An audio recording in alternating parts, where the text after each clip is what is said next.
Well, that's distracting. What's going on, everybody? My name is Eric. I point cameras at things and pretend that makes me an artist. So, quick disclaimer, I am not looking to sell you on any of these cameras. I'm not affiliated with any of these brands. There are no affiliate links in the description down below. Every camera I talk about today is fantastic and absolutely worth buying. That being said, I'm going to be going over some of the cameras that have come out over the last 3 years, just go over the pros, cons, optimal use cases, my personal opinions on some of them, as well as offer up some value propositions for your specific use case requirements, and hopefully distill this into something compact and easily digestible for you to consume, my children.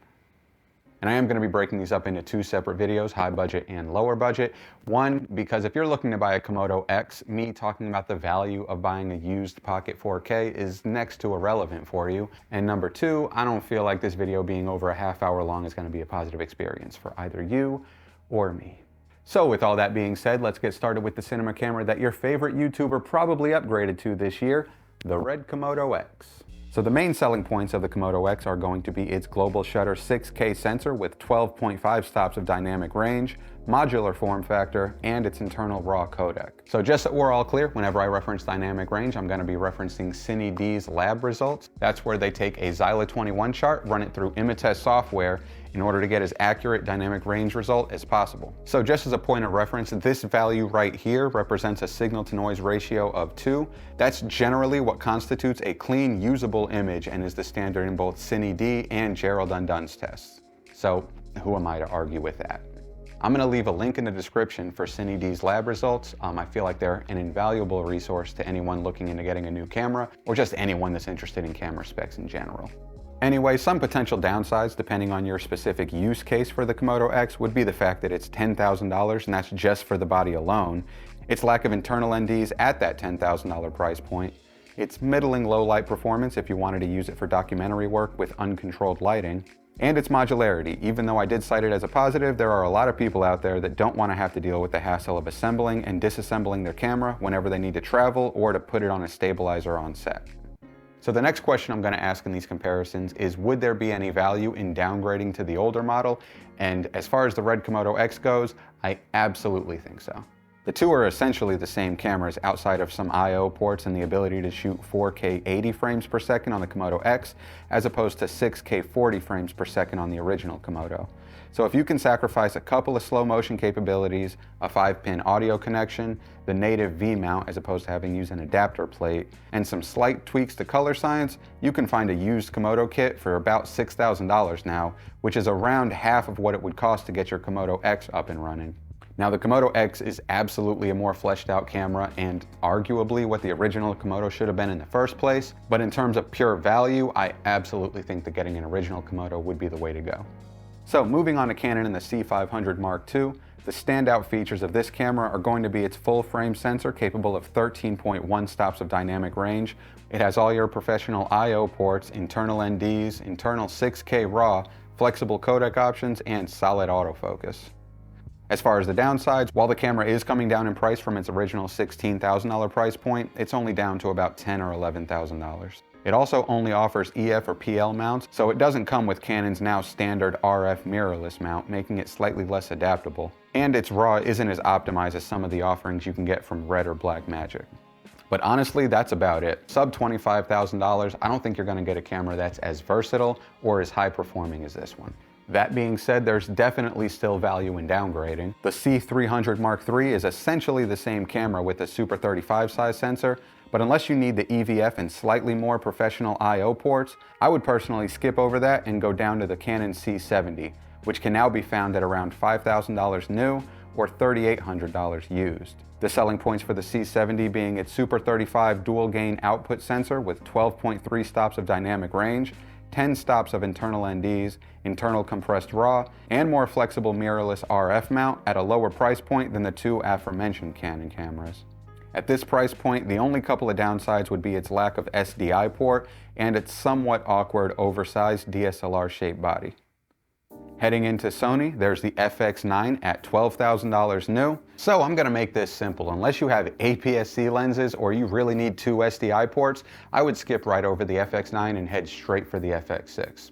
It's half the price at $6,000, it's smaller, has better battery life, has the same awesome electronic ND system, has the same 11.5 stops of dynamic range, but with better frame rate options, better rolling shutter, autofocus, and low light performance. The only real downsides to the FX6 is that its dynamic range isn't the best in this price range. And at $6,000, ideally you would like the camera to be able to shoot internal RAW. However, you can still capture ProRes RAW externally with the use of an Atomos recorder. Moving on to Blackmagic, we have the Ursa Mini Pro 12K, which originally came out for almost $10,000, but can now be found for around $6,000 new and around $4,500 used. The main selling point for it, of course, being that 12K sensor, which has been criticized for being overkill, because a 12K sensor is, well, overkill. However, it's also a fantastic 8K and 4K camera, as it downscales the resolution instead of cropping in on the sensor. The 12K resolution is fantastic for VFX work and allows you to reframe and zoom in post better than any other camera on the market. It has all the professional I/O ports you would expect from a cinema camera. It has a solid 12.4 stops of dynamic range, but that's only when shooting in 12K and then downscaling to 4K in post. It also has internal compressed Blackmagic RAW, which is just a fantastic codec to work with, and is perfectly optimized for DaVinci Resolve.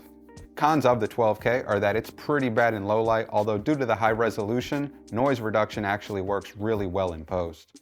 It's also bulky in a way that feels outdated, probably because Blackmagic has been using the same broadcast style body in their Ursa lineup for almost 10 years now. It was also the first Blackmagic camera to start what appears to be an unfortunate trend of removing ProRes as a codec option. But I'm not going to keep that on the list as a con because most of the cameras I've talked about today can't shoot in ProRes either. Is there value to be found in downgrading to an older model? While a lot of Blackmagic users would disagree with me on this, at the same price point, I would actually opt for an Ursa Mini Pro G2 or Ursa Mini Pro 4.6K G2. Blackmagic, please stop naming your cameras like this. As of right now, it is $6,000 new as well, but I have seen these cameras going for under $3,000 on eBay, which is just insane value. It's got the exact same body, I/O, and NDs, only it's a bit better in low light, has slightly more dynamic range at 12.6 stops, and that's without the need to downscale in post. Also, it shoots internal ProRes for those that need it. Now, the last camera company I'm going to be talking about today is Affinity with their flagship Mavo Edge 6K, starting at $10,000. Its standout features being its modular design. It's got your standard professional I/O ports, dual base ISO with great low light performance, not quite as good as the Sony, but pretty much better than anything else in this price range. The ability to shift the dynamic range towards the highlights or shadows depending on your use case scenario. It's got the best anamorphic options of any camera in this price range, and it can shoot internal ProRes 4444 to dual NVMe slots.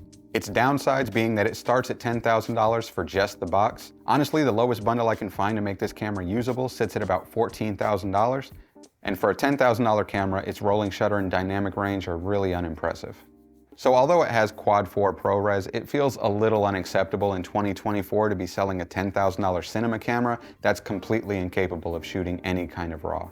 As far as value and downgrading goes, there is the Affinity Mavo LF Mark II for $6,000. That is $6,000 for just the box, which is essentially the same camera but with no internal NDs and only one card slot instead of two, which in my opinion is absolutely worth the $4,000 savings. As far as buying a used Affinity though, it's pretty rare to come across one of these, and when you actually do, generally speaking, they go for about the retail value, so you're not gonna find much value secondhand. So yeah, that's gonna about wrap it up for the $10,000 down to the $5,000 range. The next video I have is gonna be from about $4,000 down to sub $1,000. So if that's more in your price range, it's more in my price range as well, then consider subscribing. But if you do not wish to, that's perfectly cool too, and my feelings are totally not hurt. So yeah, I'll see you next time, or not. Okay, bye.